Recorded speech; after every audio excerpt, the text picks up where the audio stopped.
Harry Potter and the Chamber of Secrets. Chapter 1. The Worst Birthday.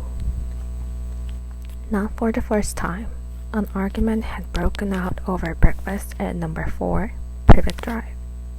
Mr. Vernon Dursley has been woken in the early hours of the morning by a loud, hooting noise from his nephew Harry's room.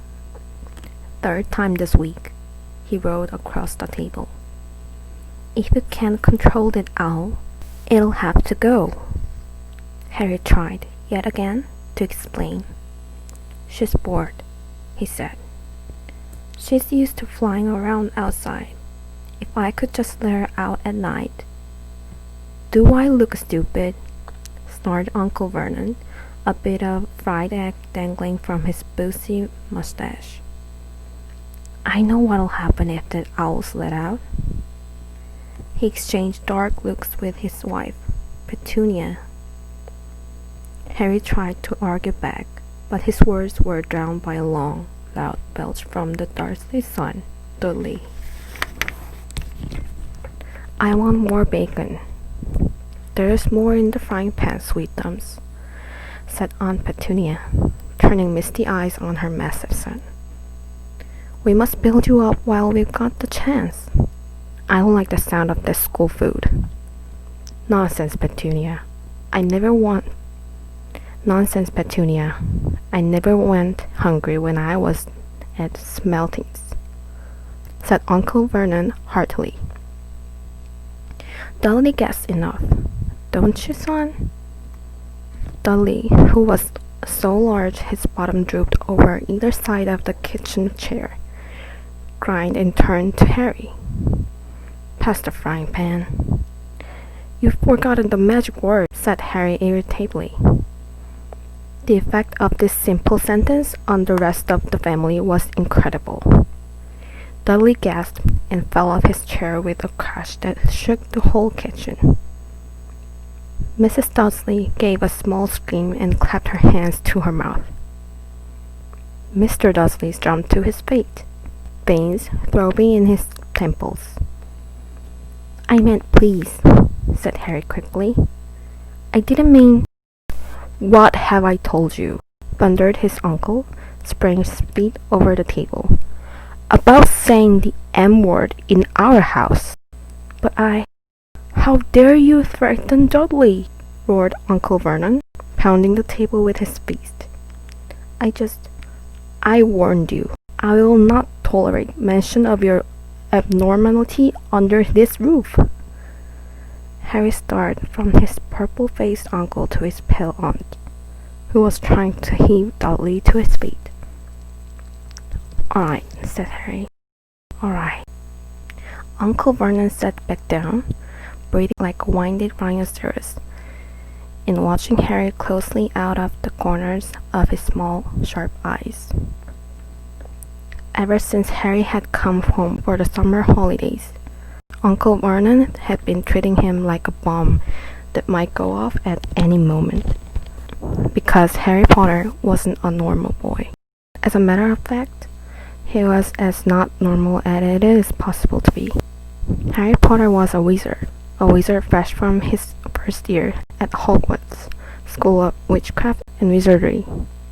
And if the Dursleys were unhappy to have him back for the holidays, it was nothing to how Harry felt. He missed Hogwarts so much, it was like having a constant stomach.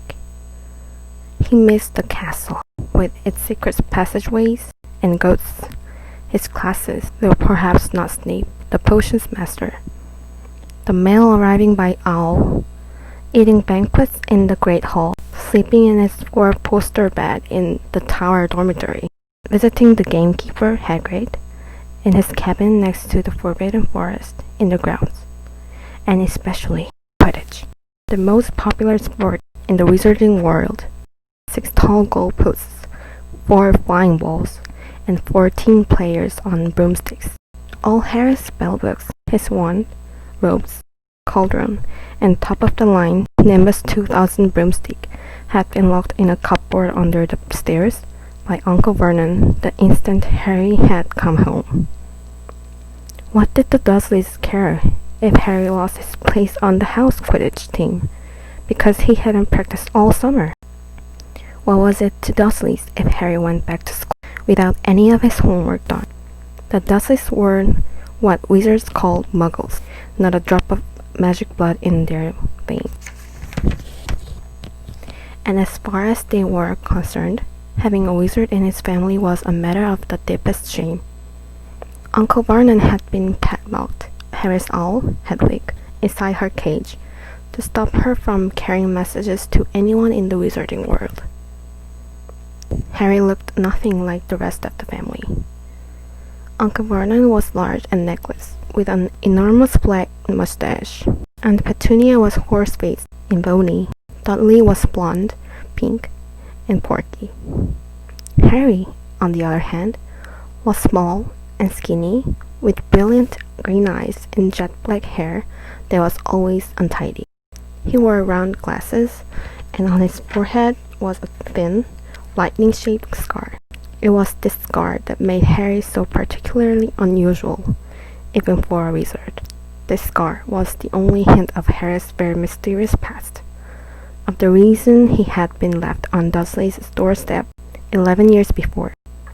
At the age of 1 year old, Harry has somehow survived a curse from the greatest dark sorcerer of all time, Lord Voldemort, whose name most witches and wizards still fear to speak.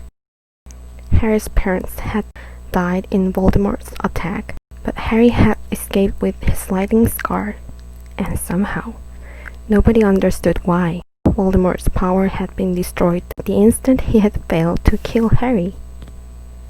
So Harry had been brought up by his dead mother's sister and her husband. He had spent 10 years with the Dursleys, never understanding why he kept making odd things happen without meaning to, believing the Dursleys' story that he had got his scar in the car crash that had killed his parents. And then, exactly a year ago, Hogwarts had written to Harry, and the whole story had come out. Harry had taken up his place at Wizard School, where he and his scar was famous. But now the school year was over, and he was back with the Dursleys for the summer, back to being treated like a dog that had rolled in something smelly. The Dursleys hadn't even remembered that today happened to be Harry's 12th birthday. Of course, his hopes hadn't been high. They'd never given him a real present, let alone a cake, but to ignore it completely. At that moment, Uncle Vernon cleared his throat importantly and said, "Now, as we all know, today is the very important day." Harry looked up, hardly daring to believe it. "This could well be the day I make the biggest deal of my career," said Uncle Vernon. Harry went back to his toast. Of course, he thought bitterly. Uncle Vernon was talking about the stupid dinner party. He'd been talking of nothing else for 2 weeks. Some rich builder and his wife were coming to dinner, and Uncle Vernon was hoping to get a huge order from him. Uncle Vernon's company made drills. "I think we should run through the schedule one more time," said Uncle Vernon. "We should all be in the position at 8 o'clock. Petunia, you will be?" "In the lounge," said Aunt Petunia promptly, "waiting to welcome them graciously to our home." Good. And Dudley? "I'll be waiting to open the door." Dudley put on a foul, simpering smile. "May I take your coats, Mr. and Mrs. Mason?"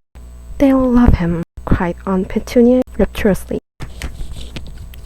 "Excellent, Dudley," said Uncle Vernon. Then he rounded on Harry. "And you?" "I'll be in my bedroom, making no noise and pretending I'm not there," said Harry tonelessly. "Exactly," said Uncle Vernon nastily. "I'll lead them into the lounge, introduce you, Petunia, and pour them drinks. At 8:15, I'll announce dinner," said Aunt Petunia. "And Dudley, you'll say, 'May I take you through to the dining room, Mrs. Mason?'" said Dudley, offering his fat arm to an invisible woman. My perfect little gentleman, sniffed Aunt Petunia. And you, said Uncle Vernon viciously to Harry. I'll be in my room, making no noise and pretending I'm not there, said Harry Dudley. Precisely. Now, we should aim to get in a few good compliments at dinner. Petunia, any ideas? Vernon tells me you're a wonderful golfer, Mr. Mason. Do tell me where you bought your dress, Mrs. Mason. Perfect. Dudley, how about we had to write an essay about our hero at school. Mr. Mason and I wrote about you. This was too much for both Aunt Petunia and Harry. Aunt Petunia burst into tears and hugged her son, while Harry ducked under the table so they wouldn't see him laughing. And you, boy, Harry fought to keep his face straight as he emerged. I'll be in my room, making no noise and pretending I'm not there, he said. Too right, you will, said Uncle Vernon forcefully. The Masons don't know anything about you, and it's going to stay that way. When dinner's over, you take Mrs. Mason back to the lounge for coffee, Petunia, and I'll bring the subject around to drills. With any luck, I'll have the deal signed and sealed before the news at 10. We'll be shopping for a vacation home in Majorca this time tomorrow. Harry couldn't feel too excited about this. He didn't think the Dursleys would like him any better in Majorca than they did on Privet Drive. Right, I'm off into town to pick up the dinner jackets for Dudley and me. And you, he snarled at Harry. You stay out of your aunt's way while she's cleaning. Harry left through the back door. It was a brilliant, sunny day. He crossed the lawn, slumped down on the garden bench, and sang under his breath. Happy birthday to me. Happy birthday to me. No cards, no presents, and he would be spending the evening pretending not to exist. He gazed miserably into the hedge. He had never felt so lonely, more than anything else at Hogwarts, more even than playing Quidditch. Harry met his best friends, Ron Weasley and Hermione Granger. They, however, didn't seem to be missing him at all. Neither of them had written to him all summer. Even though Ron had said he was going to ask Harry to come and stay. Countless times, Harry had been on the point of unlocking Hedwig's cage by magic and sending her to Ron and Hermione with a letter, but it wasn't worth the risk.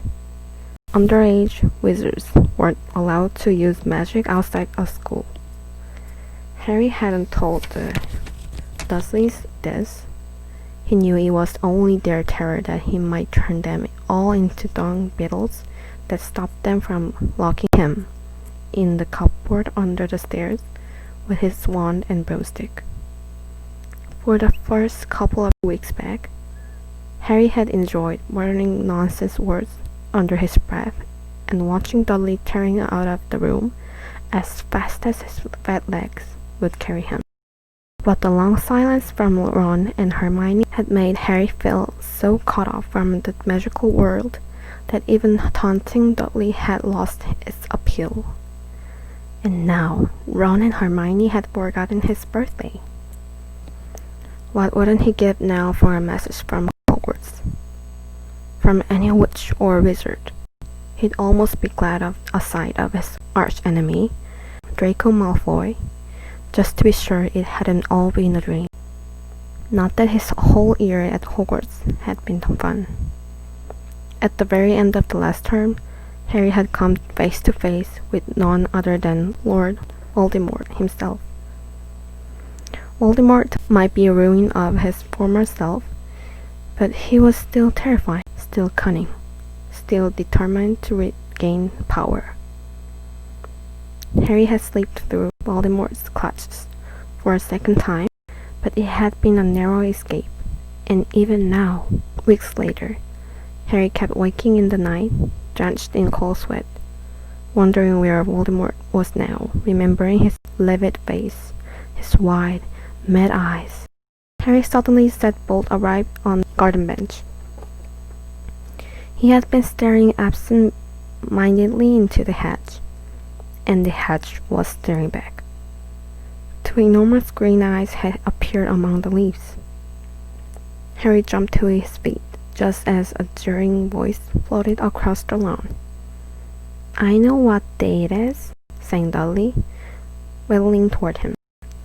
The huge eyes blinked and vanished. "What?" said Harry, not taking his eyes off the spot where they had been. "I know what day it is," Dudley repeated, coming right up to him. "Well done," said Harry. "So you finally learned the days of the week." "Today's your birthday," sneered Dudley. "How come you haven't got any cards? Haven't you even got friends at the freak place?" "Better not let your mom hear you talking about my school," said Harry coolly. Dudley hitched up his trousers, which were slipping down his bed bottom. "Why are you staring at that?" he said suspiciously. "I'm trying to decide what would be the best spell to set it on fire," said Harry. Dudley stumbled backward at once, a look of panic on his bed face. "You can't. Dad told you were not do magic. He said he'll chuck you out of the house, and you haven't got anywhere else to go. You haven't got any friends to take you." "Jiggery pockery," said Harry in a fierce voice. "Hocus pocus. Squiggly wiggly." "Mom!" howled Dudley, tripping over his feet as he dashed back toward the house. "Mom! He's doing you know what." Harry paid dearly for his moment of fun, as neither Dudley nor the hedge was in any way hurt. Aunt Petunia knew he hadn't really done magic, but he still had to duck as she aimed a heavy blow at his head with the stoppy frying pan. Then she gave him work to do, with the promise he wouldn't eat again until he'd finished. While Dudley rolled around watching the eating ice cream, Harry cleaned the windows, washed the car, mowed the lawn, trimmed the flower beds, pruned and watered the roses, and repainted the garden bench. The sun blazed overhead, burning the back of his neck. Harry knew he shouldn't have risen to Dudley's bait, but Dudley had said the very thing Harry had been thinking himself. Maybe he didn't have any friends at Hogwarts. Wish they could see famous Harry Potter now, he thought savagely as he spread manure on the flower beds, his back aching, sweat running down his face. It was 7:30 in the evening when at last, exhausted, he heard Aunt Petunia calling him. "Get in here and walk on the newspaper." Harry moved gladly into the shade of the gleaming kitchen. On top of the fridge stood tonight's pudding, a huge mound of whipped cream and sugared violet. A loin of roast pork was sizzling in the oven. "Eat quickly, the Macys will be here soon," snapped Aunt Petunia, pointing to 2 slices of bread and a lump of cheese on the kitchen table. She was already wearing a salmon pink cocktail dress. Harry washed his hands and bolted down his pitiful supper. The moment he had finished, Aunt Petunia whisked away his plate. "Upstairs, hurry!" As he passed the door to the living room, Harry caught a glimpse of Uncle Vernon and Dudley in bow ties and dinner jackets. He had only just reached the upstairs landing where the doorbell rang, and Uncle Vernon's furious face appeared at the foot of the stairs. "Remember, boy, one sound." Harry crossed to his bedroom on tiptoe, slipped inside, closed the door, and turned to collapse on his bed. The trouble was, there was already someone sitting on it.